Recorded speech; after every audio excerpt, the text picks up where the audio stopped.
నేటి యువతకు నేను శిరస్సు వంచి నమస్కరిస్తున్నాను.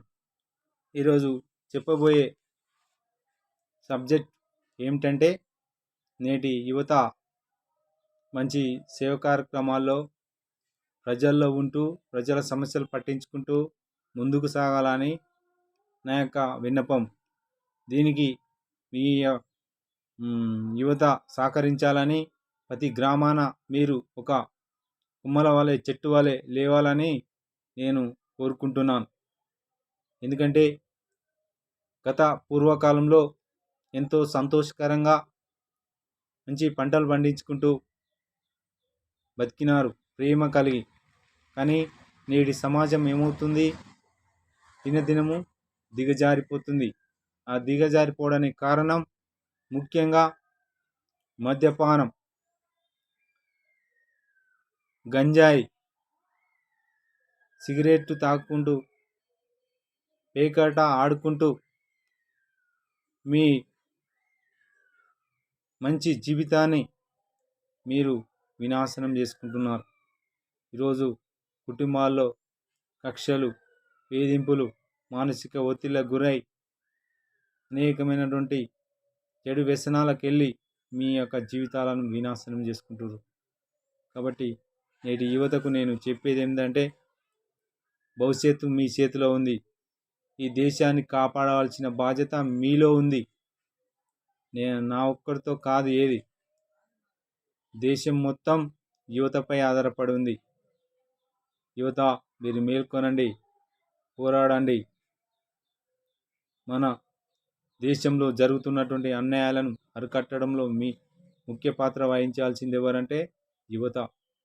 అన్యాయాలను అరికట్టండి, అక్రమాలను అరికట్టండి, వేధింపులకు గురి చేస్తున్న వారిని అరికట్టండి, హింసకు గురి చేస్తున్నటువంటి వాళ్ళని అరికట్టండి. అత్యాచారాలు, బాలికలపై అత్యాచారాలు, మానభంగాలు, వేధింపులు, చంపుడు, దేశం ఎటుపోతుంది? ఇవన్నీ ఒక ప్రభుత్వాలే ముందుకు రావాలంటే కాదు, యువత అందరూ నడుము కట్టి బిగించి ఈ యొక్క దేశాన్ని, రాష్ట్రాన్ని, గ్రామాలను కాపాడే బాధ్యత మన యువతపై ఉన్నది. కాబట్టి మీరు మీ యొక్క మంచి ఆలోచనతో, మంచి దృక్పథంతో చదువుకున్నవారు కాబట్టి మీరు ఈ యొక్క దేశాన్ని కాపాడవలసిందిగా కోరుతున్నాం. ముఖ్యంగా బుక్స్ చదివి మంచి ఆలోచన కలిగి దానిలో ఉన్న సారాంశాన్ని మీరు గ్రహించుకొని ఈ సమాజానికి సేవలు అందించవలసిందిగా కోరుతున్నాను. కాబట్టి ఇప్పుడు మనం ఈ ప్రభుత్వాలకు సహకరించాలి, పోలీసు వ్యవస్థకు సహకరించాలి, మీడియా మిత్రులకు సహకరించాలి, ప్రజానీకానికి సహకరించాలి.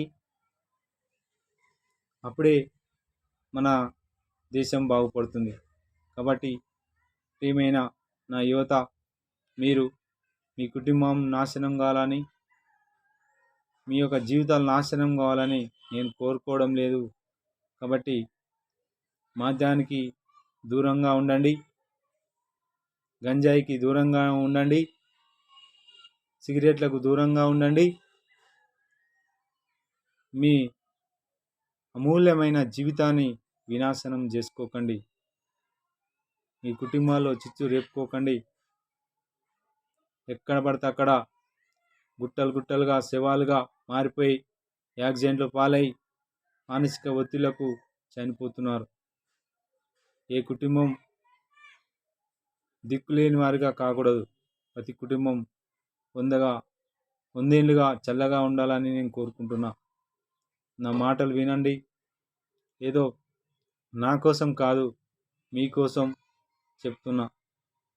ప్రియమైన నా యువత, మంచి చదువులు చదివిన వాళ్ళు ఉన్నారు, చదివి మంచి జాబ్స్ కొట్టండి, సమాజానికి ఉపయోగపడండి.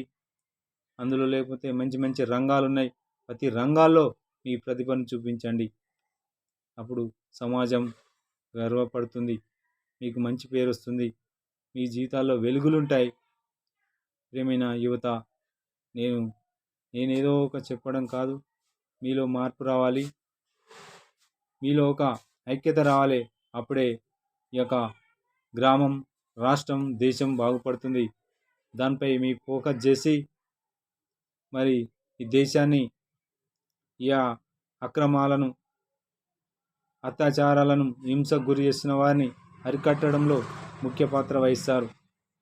ఇదే నా యొక్క మంచి విన్నపం తెలియజేస్తున్నాను.